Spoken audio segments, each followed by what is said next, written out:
Welcome to Saltgrass, a show about how local communities can engage with the climate crisis at a grassroots level. My name is Ali Hanley. This is the second episode of 3 I'm doing about housing solutions in my local community. I recommend that you go back and listen to the first episode if you haven't already. If you're listening from a podcast app, you know what to do. If you're listening on the radio, you can listen to the first episode at saltgrasspodcast.com or on your preferred podcasting app.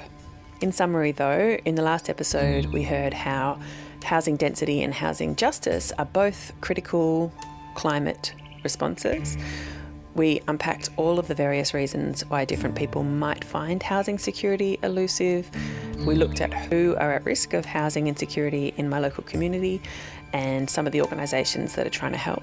We also heard how there are a lot of much bigger societal and systemic problems that need to be ironed out. So I think it's time to start looking at some solutions.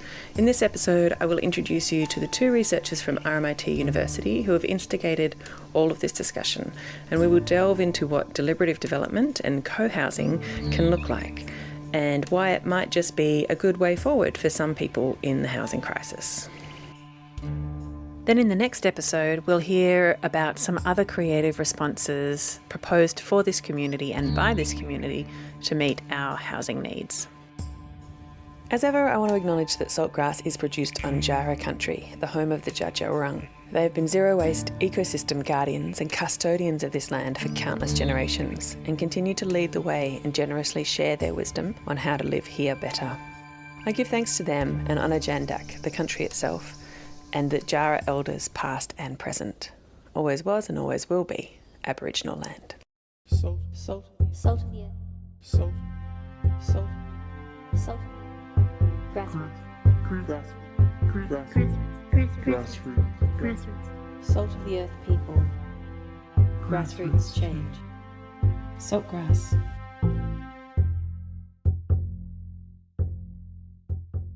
Listen to all episodes of Saltgrass on your podcast app or at saltgrasspodcast.com. So let's start by meeting Andrea Sharam and Jen Lynch, the RMIT University researchers who initiated this conversation about housing. We met out at Vaughan Springs, which is a lovely swimming hole near town. It was a beautiful clear morning and you'll hear the birds in the background. By the time of this interview, we had been working together for about 6 months and they had visited a couple of times.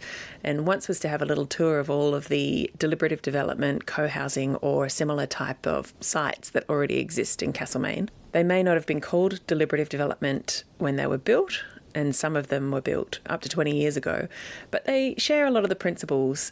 So it was interesting to see what some of those developments look like 2 decades later.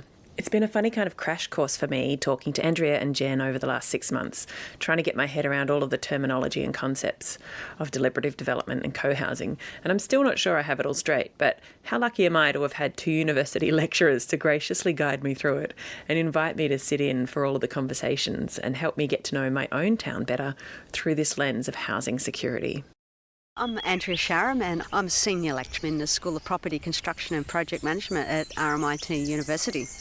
I'm a housing researcher and I'm particularly interested in affordable housing and market models of affordable housing.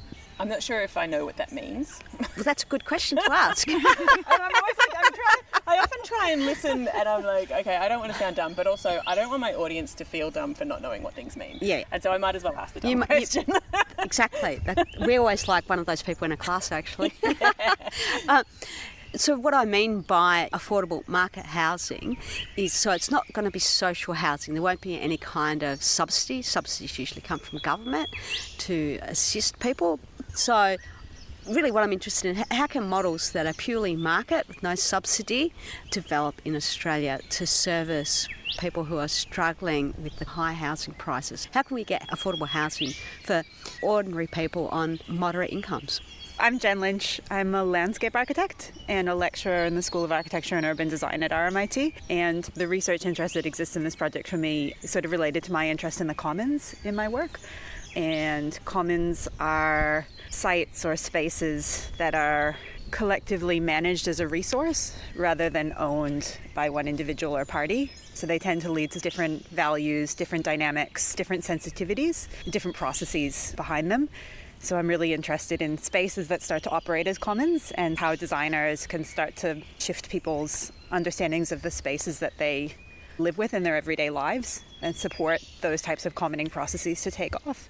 Providing people the opportunity to obtain housing that's developed in a collective way. So we're talking about multi-residential housing rather than individual houses. The need for more housing within urban centres, town centres, to provide diversity of housing for people's needs, and just the cost constraints.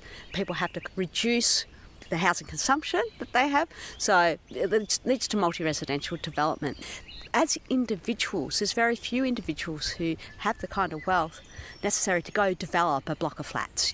So the market has always done it. There's always been a developer, and they're always a speculative developer who's seeking to profit by that.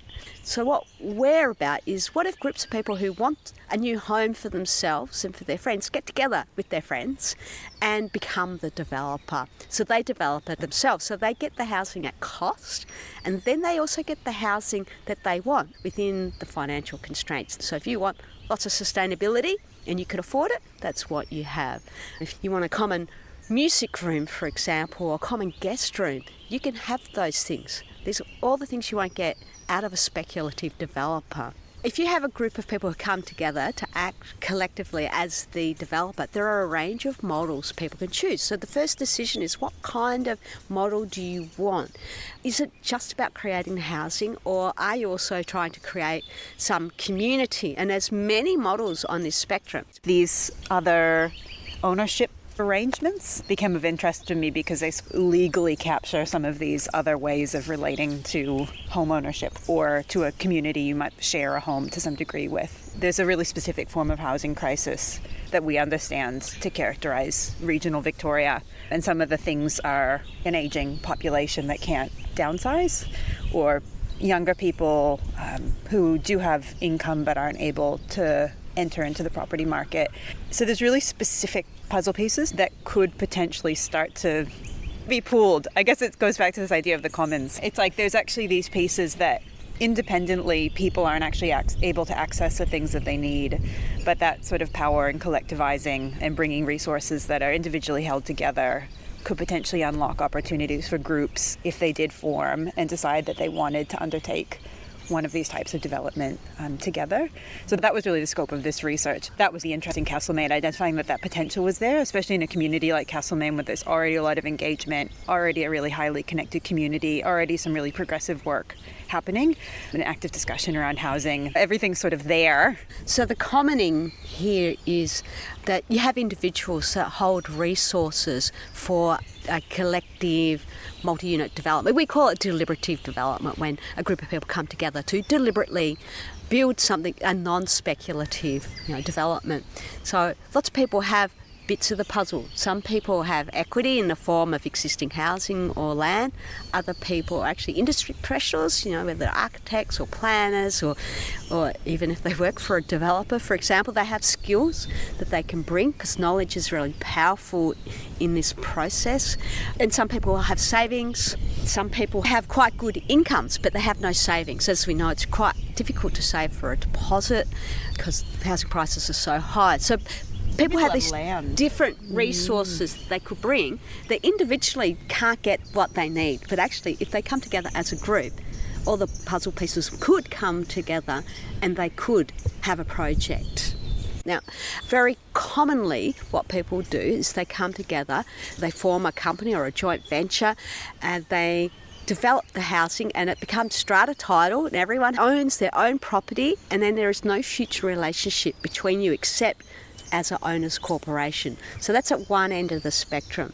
So basically you've developed your own housing, you've got it at cost, but you can go all the way through to the other end of the spectrum and become co-housing or a co-op. You can form intentional communities where you are very deliberately setting out to share common property. In all these models, people are taking ownership of the dwelling, but their owner's corporation has a lot more assets in there than just the leftover garden bit that the town planning required them to have. And they'll have everything, things from having a separate bathroom so you don't have to have that in your own apartment, for example, or a common garden or a common dining room. You can have all those things. But you can also have how you're going to live. Like you can actually come to agreements about how you are all going to collectively live. But the property titles are separate to those agreements. So they can have a relationship, but it depends what people want to have. So that's a key choice you have to have at the beginning of the process. So succession is when people want to leave. In most cases, it's strata title and they own, so you can just sell and leave.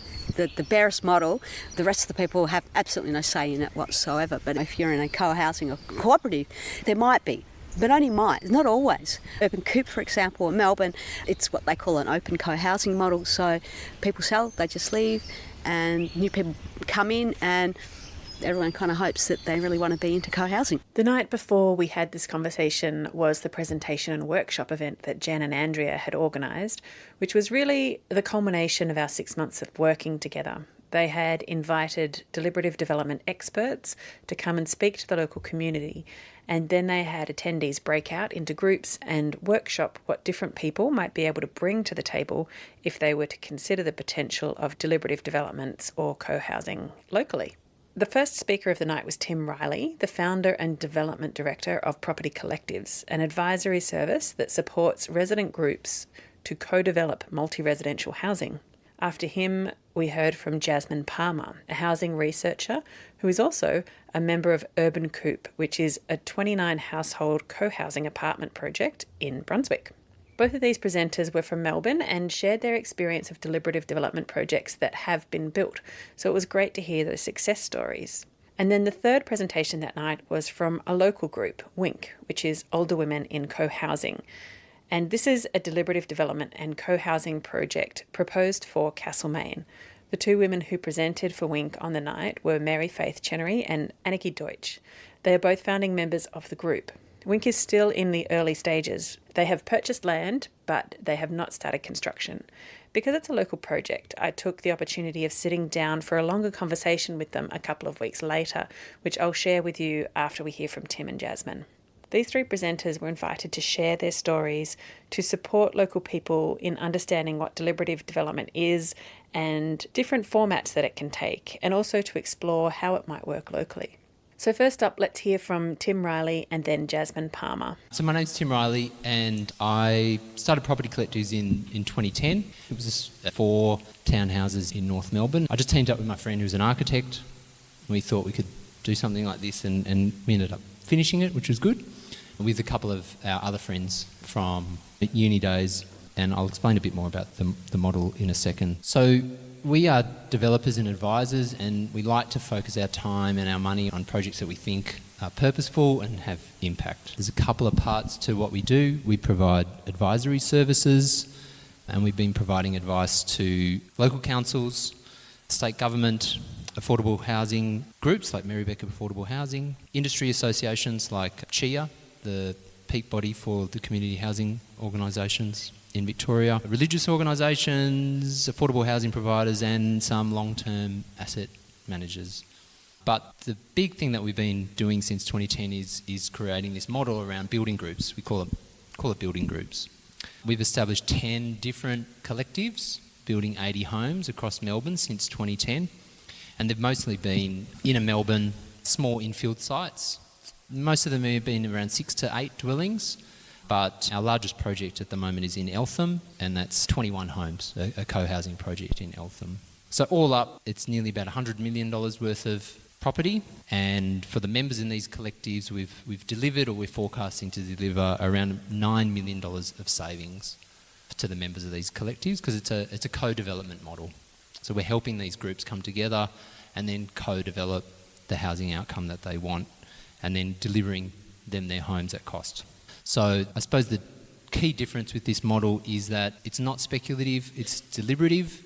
We spend a lot of time up front with a core group trying to work out what their vision is, and then we help them put together a finance strategy and a property strategy, and then we go out and help them acquire a piece of land that works for them and their specific needs, and then we help them through the whole development process. Allowing people to purchase land and take a fractional ownership of a property, like a single title, and then through the process create direct home ownership at cost through that subdivision process. And the key to the model really is that the members are controlling the equity that's going into the project. Like if you can control the equity, you can control the outcome. Like if you have a vision, obviously there's lots of nuts and bolts through the development process to negotiate, but that's kind of what we're here to do for groups in terms of giving them that nuts and bolts technical support through the process. But at its core, these groups, they're able to control the outcome because they're controlling the equity. So today I'm talking about the Victoria Street Collective. So the Victoria Street Collective is a group of 10 owners who've come together to build 10 apartments in West Brunswick. So it's a mixed community. There's downsizers, first home buyers, upgrades, and this group was really keen to create an intergenerational community. There's a couple of family groups and a couple of sort of friendship circles that have all come together for this project. So we bought this block of land in 2018. It's right next to the Westwick Eco Village, and we're going to finish this project in February 2024. We did purchase one lot, and then we purchased the neighbouring block, which took about a year to do, and that's held things up during the design process. We originally thought it would be 6 dwellings, but we expanded it to 10 with the purchase of the neighbouring block. Now, the brief from this group was that they wanted high-performance buildings with communal features to enhance social interaction. So despite the scale being 10 dwellings, it was very much a co-housing, intentional community kind of intention. The goal was net zero operations.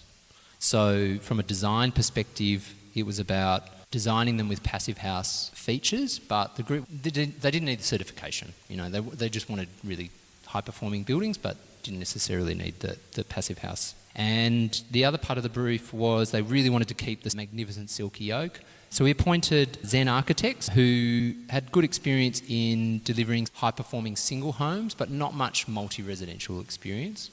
But the group was comfortable with that, given that they delivered a lot of high-performing homes. And we bought this land for $2.55 million for a bit under 1,200 square metres. So ground floor plan, you can kind of see here. The key to this was to get as many buildings north-facing as possible. So we've created 2 buildings, and in the middle, communal courtyard, which everybody shares. So the orientation and siting really has been key.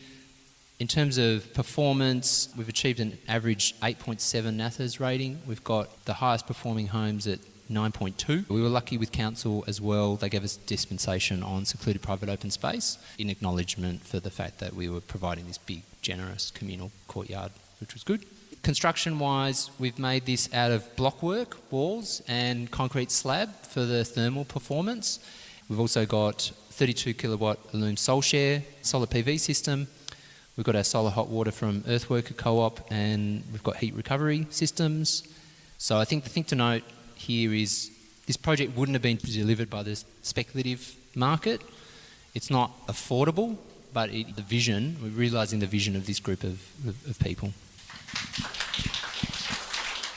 Hi, I'm Jasmine Palmer. I'm speaking today as resident of a co-housing project. So I'm actually a collaborative housing researcher and used to be an architect and worked together with some co-housing groups on different projects around the place. But I'm speaking today as a resident of the Urban Coop co-housing development that we moved into June last year, and this is located in Brunswick. So we're a self-formed co-housing group, and we team together with professionals to deliver our project, and I'll go into that a little bit more. We're 29 apartments ranging from 53 to 105 square metres, so from 1 bedroom plus study at 53 square metres up to 4 bedrooms at 104. We've already got 52 residents, and we're strata titled. We were due to move in 2021, but we had lots of issues and hiccups in that sort of 2020 period we don't mention, and we didn't move in until a year after expected. We're a diverse demographic. We're not a specific group. We're open to anyone who wants to come in and be a part of the community. In most apartment developments in our area at the moment, they stop at 2 bedrooms. There's nothing other than that. So the 3 bedrooms and 4 bedrooms were really important for us for getting families into the development. The group first formed in 2008. I first became involved with the group in 2012 and started doing my PhD on them in 2013, on them and Tim's first project and a few others around Melbourne and a few others around the UK and Germany, and then joined afterwards. So I didn't actually become a member of the group until 2016, and fortunately that's when things started happening. Not due to me joining, but due to things just happening to coincide at that point. That's when we made agreements with professionals, secured land, went into construction and eventually moved in. But I think we're going to sort of mention a few times that first sort of 8 years, which were really important years for us for building a community and learning how to work together and make decisions. Demographics, where half of us are single, almost half are single households, 34% are couples without resident children, 14% are households with children, nearly a third are over 65, and just over 10% are households who have members with really quite high special needs. We're actually located in what's known as the Nightingale Village in Brunswick, so there's 6 buildings altogether and we're one of those. But we like to remind ourselves continuously that we're different to all the others. And it's because of that 8 years before entering into the contracts that we are different to all the others and have a very different foundation to work from. More than 15% of the interior space within the building is shared spaces. That includes a 150 square metre kitchen and dining area, a 60 square metre area for guest accommodation, so that you might not have a guest room in your house, but you can book out the one. Another 60 square metres of a multi-purpose room. But I'm not really focused on sort of showing the spaces today. It's more the idea. It's more about the people that live in the building. If we Google us at the moment, there's lots and lots of really fancy architecture images out there presenting us, because last week we won 3 more National Architecture Awards. The months before that, we run piles of Victorian Architecture Awards. And at the moment, if you Google us, you get all these fancy images. Images of people walking down our stairs who aren't us, but are dressed by the photographer in a nicely coloured dress to match the fittings of the building. And this one of our dining room, where they've even removed all our books off the shelf to make it look as neat and tidy as possible. All they left in there was one plant. What I didn't mention we also have is a communal laundry, communal drying areas on the roof. Often apartments don't have areas for external drying, so we don't have to use clothes dryers, or we don't have any clothes dryers. We also have bike parking in the basement for about 90 bikes. And we also have a music room down there, which we actually call the sound space. If you do any activity, it doesn't have to be practicing music, any activity that makes a lot of sound, go do it down there in the sound space. And we also have a tool workshop down there as well. So the things that people often say, oh, I couldn't live in an apartment because I like to fiddle about and do things in my shed. We've got the shed. We share it. And one interesting thing about our designs that we share, unlike many apartment buildings, our balconies are all interlinked. There's 2 or 3 apartments and they each have sort of an allocated amount of balcony. But they're built in such a way that they're automatically connected, but you can choose to separate them. And some people have. They've gone, I've got a dog, I'm going to separate it, or I don't really like my neighbour that much, I'm going to put something there. But just this idea that there's that flexibility of connection through the external spaces as well. I think the really special thing about our building design is that we wrote the brief before we had anything to do with architects. So the community wrote the brief. After many attempts to enter into development agreements with community housing partners, with other developers, with not-for-profit developers and all sorts of things, we ended up partnering with Nightingale, hence ending up in the Nightingale Village. So what did that mean? It meant that we partnered with them before there was land. Each household in our project put in $60,000 before we knew where we were going to live. Right? We didn't have land. We put the faith in. People had been working together for 8 years and said, you know, this is not about me picking my perfect building for the rest of my life. This is about me living with these other people. So if we all put some skin in the game, we'll get somewhere. Because for the 8 years before that, we didn't put enough skin in the game. So we put in $60,000 each. So collectively, we could lend $1.8 million to the developer for them to leverage finance and to know that they had sales. So they could go out and buy land, find land that would suit us, and then once we agreed on that land, they got our money and knew that we were committed. That gave us the right to buy the pre-sale contracts. So I put in my 60 grand. If they'd found land that I didn't like, in a place I didn't want to move to, then I simply wouldn't have signed the pre-sale contract. But I wouldn't get my 60 grand back till the project was finished. But I would get it back. So, you know, it was an interesting process, but it did end up with sort of purchasing off the plan. It was COVID. Prices went up. We ran out of money. We stripped out so much stuff out of the building. So I think one thing about these kinds of projects is being prepared to say, okay, we've got our multi-purpose room. We know this is going to be a great space in the future, but at the moment it's literally a concrete shell. It's just a lock-up space that we put some coloured carpet tiles on the floor. There's no lighting in there, there's no electrics. We've got to come in and finish it, and they're things that we're working on. And I actually think these types of projects can get a lot of value from not being finished, because we've been living in it for a year, and now we're working together to decide on the final design for those spaces, including the outside spaces that weren't finished either. So these are quite recent workshops where we're still working together to figure out how we want to live. How do we make those decisions? Up until we moved in, we were using a modified consensus system, and we've recently switched to this sort of sociocracy or consent type decision making. In terms of sharing, I think the important things for us is that we're not just sharing space. So this is not just about the architectural space, it's about the things we share. It's about the food that we grow collectively and share and eat together. It's about the fact that on my floor, we've got one vacuum cleaner for 4 apartments. We don't need one each. We just put it in the hallway in the cupboard and share it, you know. So there's all sorts of things that we share, but it's also about the actions. So in that room that's unfinished, it's still already got enormous amounts of use. There's yoga in there at 6:30 every morning. There's craft groups on Sundays. There's meditation on Fridays. It's the things we do together that make the spaces work, not the spaces themselves.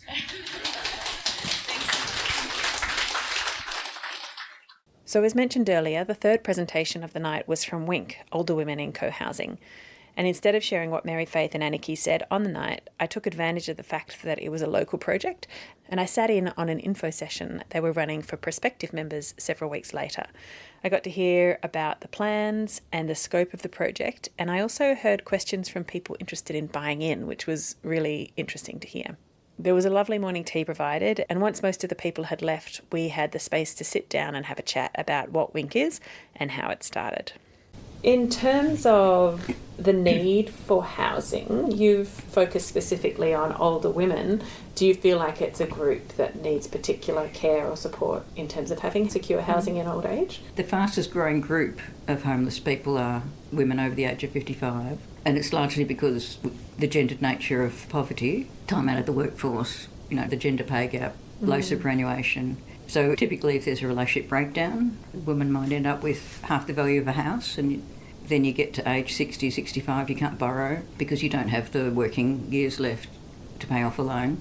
So the banks won't support you in getting a mortgage if you've only got half a house worth of income. That's right. Yeah. So we realised, I guess, from our own friends and contacts that there's a range of reasons that women face homelessness, and they often don't realise that they might have had very well-paying jobs and might have rented their whole lives, and then all it takes is one notice to vacate or a health crisis where they can't work and they can't pay rent, and suddenly they go from being in a pretty comfortable job, nice house, to not having anywhere to live. So that's why we realised that we needed WINC to cater for women with a whole lot of different financial situations, whether they be social housing eligible or able to buy outright or able to get a mortgage or not. Well, one of the things that I appreciated about this idea as it evolved is that you don't choose your friends by how much money they have. And as COVID happened and as we learned more about the housing crisis, we saw so many women just finding themselves in their cars. And that just seemed ridiculous. So then the idea of putting this all together and making space for and dedicating a commitment to space for social housing for middle women and for full owners made a lot of sense. I was curious about what they meant by middle women, and they explained to me that it's the women who have some assets or some capital, but maybe not enough to buy one of the units outright. She might have 40% of the house, or she might own 60%, depends what she's got, and the unit trust could own the rest. And then when it's sold, the unit trust distributes to its investors and she gets her percentage back. We've raised so far about $60,000 for that. We haven't put a lot of effort into it. It's going to need at least $700,000 if it's going to buy all the gaps in the homes that the middle women have. WINC would have shared equity in their house and would just turn that back over into another middle woman's home when she leaves. So we want that money to be in perpetuity available for middle women. Yeah, so any donations would go for that purpose. And we expect, as women who are part of WINC, die and some women don't have dependents or think this is a good cause, may well leave their properties to Wink. And so we think over time that the amount of shares in housing or wealth that Wink itself builds up will enable it to, in perpetuity, the next middle woman to buy in at whatever the costs are then. That's great, I love that. So there's some women who need Wink not because they can't afford anything else, like we've talked about social housing middle women, but then 2/3 of the group are women who need it because of the support and way it provides connectivity and stops isolation. We just want to live here. And they are typically women in large houses. They might have raised their kids. Well, they might have a 3 or 4 bedroom house with living by themselves. Partner might have died. And some have accumulated wealth unintentionally just through buying a house when they could afford to do it in the 70s or 80s and when it wasn't 10 times an annual salary to buy a house. And so they have the funds. And we need to find ways that respect what they want to downsize, not into something that's not suitable and doesn't have a country feel, but something that they can use. And that's accessible and that's, energy efficient and thermally efficient and built well. And then we looked at various legal structures to say, well, how can we support all those varieties of tenure? And could it be a co-op? Could it be some sort of retirement village structure? Could it be a company that owns the land? So we looked at all sorts of options, but the best that gave women an option to get a mortgage if they could, for women who wanted to buy in, to have the security of title that they could sell if they wanted to, and for housing providers to be able to buy in, was common garden variety, freehold title and an owners corporation.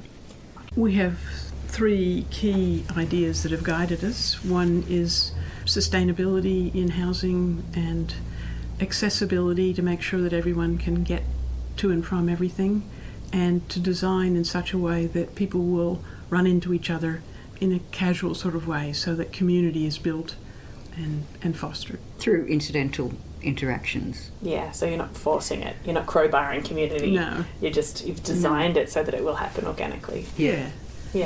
So it means sharing things. That's a way that you create community, because if you need to go out of your house to do your washing at the shared laundry, then while you're waiting for your washing, or on the way to do your washing, or on the way to hang it out, you will meet people, have chats. And then somebody says, I'm thinking of going to a movie tonight, do you want to go? And so you run into that kind of thing, and whereas I might be a fairly shy person who doesn't normally initiate things, I can get dragged in a way that's good for me. Yeah. Car parking is intentionally put away from the houses, and that's so that you have safe pedestrian areas with no cars, but also so that you do actually have to travel either on foot, or if you can't walk, on electric scooter or mobility scooter or something. And in doing so, again, you meet people along the way. At least half our members want to be part of a carpooling group. So because of town planning regulations, we've put a car parking for every dwelling. We don't expect them all to be used ultimately. And we expect there to be shared cars for those who either want to just share a car with one other person, like I do with Mary Faith at the moment, or those who might want to be part of a carpooling group that might have 5 or 6 cars in it. And then depending if you need a van or a ute or a really efficient electric sedan, you choose the one you need depending on what your journey is. I envision some shared exercise equipment that fit into the landscape, as well as what's in the common house, in an area of the common house where we can exercise indoors. Yeah, okay. Sort of like those outdoor gyms that are at some of the parks. And Yeah. I love that. But hopefully slightly more subtle. Yeah, sure. I mean, they're great, but, Yeah. but I think we want them. And we were talking about it just recently, and talking about you might have 2 of them in an area on a walking path, so that if somebody is there just doing gentle push-ups, that somebody else who comes along can join and they can talk in an out-of-breath manner. I find exercising with someone else is much more motivating than doing it on your own.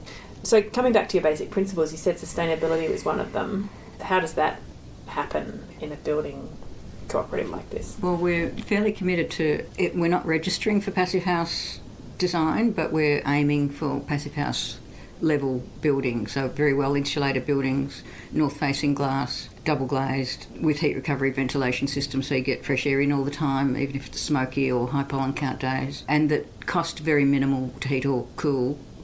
Yeah, so it makes the most of the winter sun and then protects you from the summer sun. Yeah, And you were saying earlier maybe solar panels? Yes, every building's going to have about a 6 kilowatt system, which should be plenty to run buildings that don't have very high energy use. But we also plan to use that power for what will be increasingly more electric cars. We settled on this land in March last year, and in January, which is 10 months after that, we applied for town planning, and we're waiting. Just like a couple of weeks ago, you applied for town planning. Yeah, 15th of January. No, this year. exactly 36 days or something. Yeah, you've been counting. Yep. Well, they officially have 60 days. Yeah. But we expect it will take longer. So we're waiting for town planning approval, and we're in the process of early negotiations with the local developer builder who's costing the houses, and then we'll know the final costs once we know what the conditions are for town planning, because that can add a lot to the cost depending what civil works are required. And in the meantime, we'll be continuing to have our meetings and have events where we continue to build the community and make decisions as a group about all sorts of things. What's on the agenda for tomorrow? In the agenda for the meeting, there are things about refund, about making a decision on the builder, about... Is everyone happy for us to sign a heads of agreement with this builder? Yep. So we met with him the other night online. There are decisions about commitment fee, about encouraging participation and keeping records of that so that you can sort of own up to it. Mm-hmm. We have a discussion about what is the definition of a middlewoman. And what's the eligibility criteria to be one? Yep. Yep. Just the stock standard build a community stuff. Yeah, the nitty gritty of it all. Mm. And how many people have you got? We have 41 members now. We have 5 currently exploring Wink. Ideally, we're planning for a waiting list of 30 members, roughly. Some social, some middle women, some full owner potential, so that when houses become available for sale, we can say to the group, there's a 50 square metre house. Who wants it? Yeah. And then the member who's got the lower member number, who's been a member longest. Yeah, and we've currently got 28 houses allocated to members, including all the social housing, except for one. And we've got one middle woman house available and one 80 square metre 2-bedroom house available. But we think after we're requiring those who have their name on a house to actually pay a $5,000 commitment fee on the 1st of March, which will form basically like a holding deposit or part of their deposit when they sign a contract of sale to buy off the plan. And we think at that point there'll be some who, if they've been hanging in there but they're not really sure that they're ready to buy in the first tranche, that they might drop out. Yeah. Or revert back to the end of the waiting list or something. Yeah, well, just to revert into a non-buying. Yeah, they keep their member number. Yeah, great. But they might not be ready. Yeah. That's fine. Well, people's health changes and... Life changes. Yeah. So, reasons. And so then the finished building date is hopefully 2026 to move in? Probably mid-26, if all goes well. But everything will need to be bought off the plan probably 15 or 18 months before that. Yeah, so people are making a big commitment before they've got anything to move into. Yeah. And we need our 10% deposit or whatever it is to be ready for that. But then there'll be lots of people coming up here watching the build come out of the ground, and it'll be very exciting. I think so. Mm. Yeah.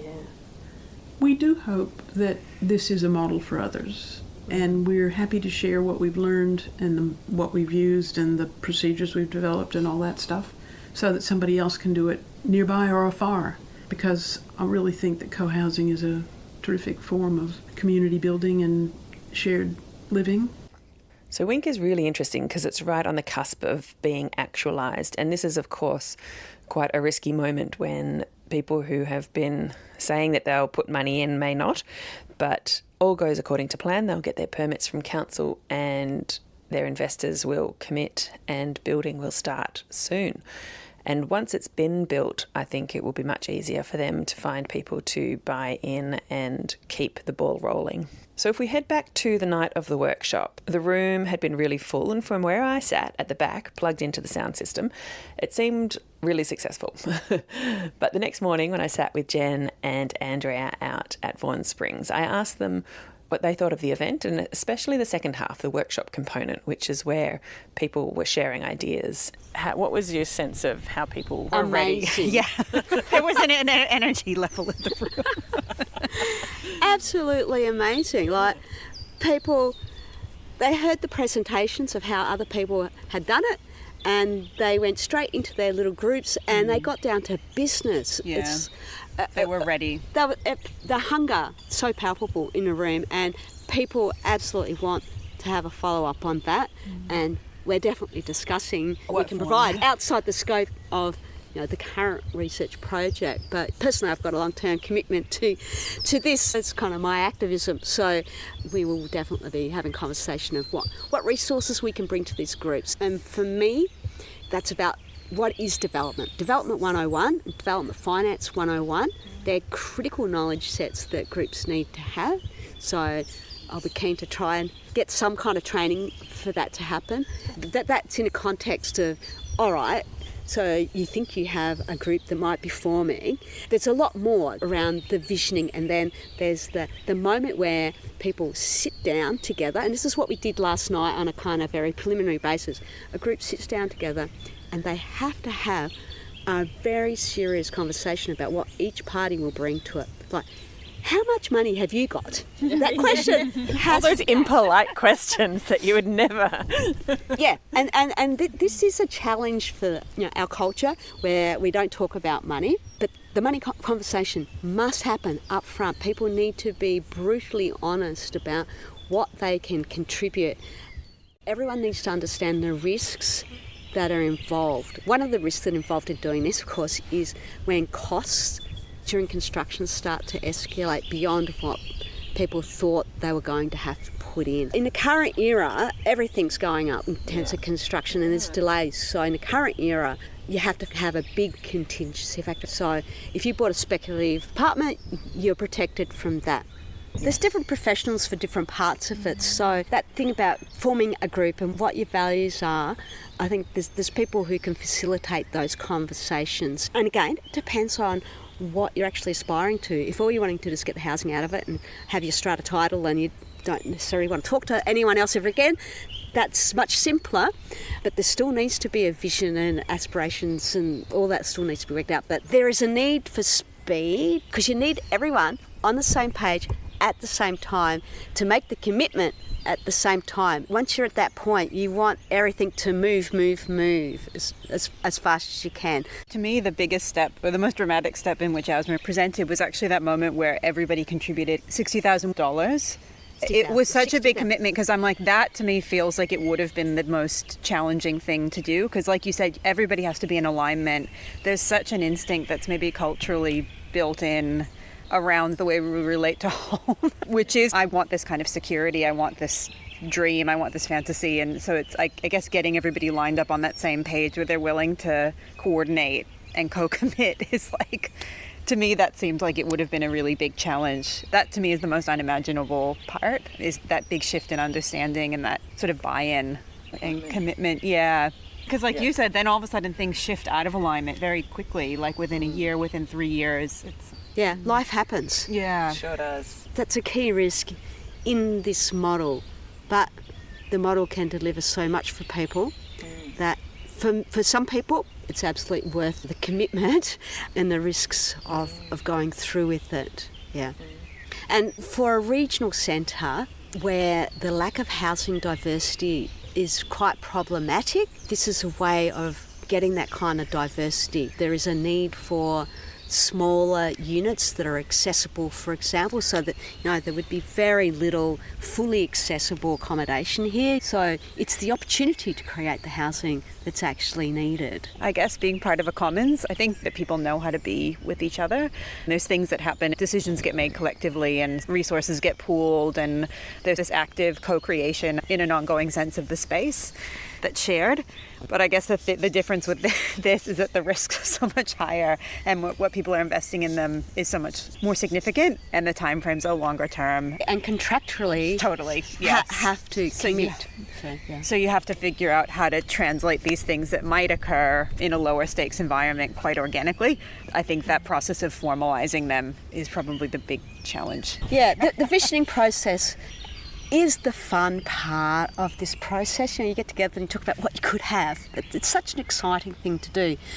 But ideally, we would like people to be able to access resources very early on so that they have the parameters around that visioning process. It's about matching the vision and the aspiration to the pragmatism. So trying to bring those two things together to reduce all the risks, and hopefully as it becomes a more common form of housing, that everyone gets familiar and it works faster and faster, and we reduce all the risks so that it becomes a significant part of the housing supply as it is in Germany, for example. That's why we want to bring people who have done it to bring their knowledge to others, and we will continue to try and capture that knowledge for people to use.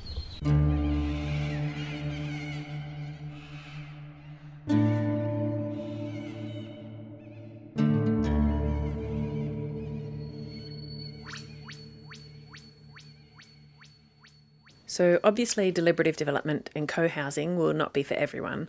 Some people would run a mile at the idea of all of the meetings and negotiations that would have to take place to make a deliberative development project happen, let alone the ongoing interaction required for a successful co-housing community to be a part of that equation. And to others, it may sound like the perfect combination of creative input and financial advantage. Some people may love the idea of the level of community co-housing involved, and others will just want to build a home.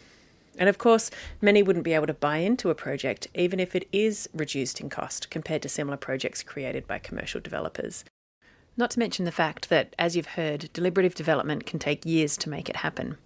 So in the next episode, we're going to be looking at some of the ideas, projects and possibilities that the local community is investigating.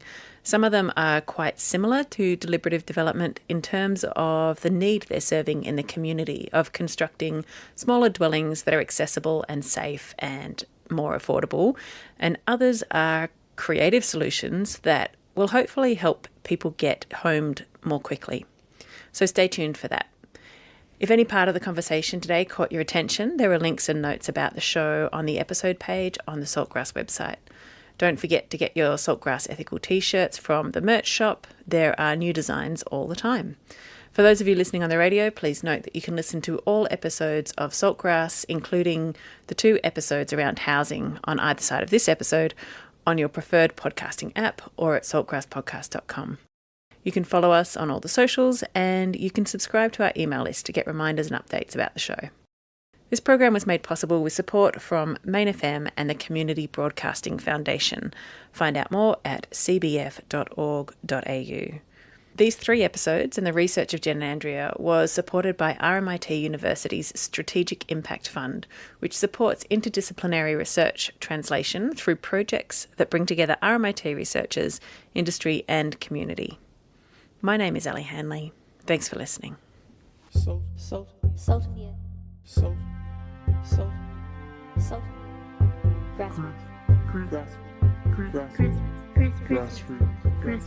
Salt of the earth people.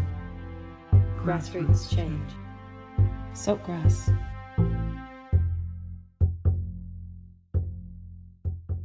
Listen to all episodes of Saltgrass on your podcast app or at saltgrasspodcast.com.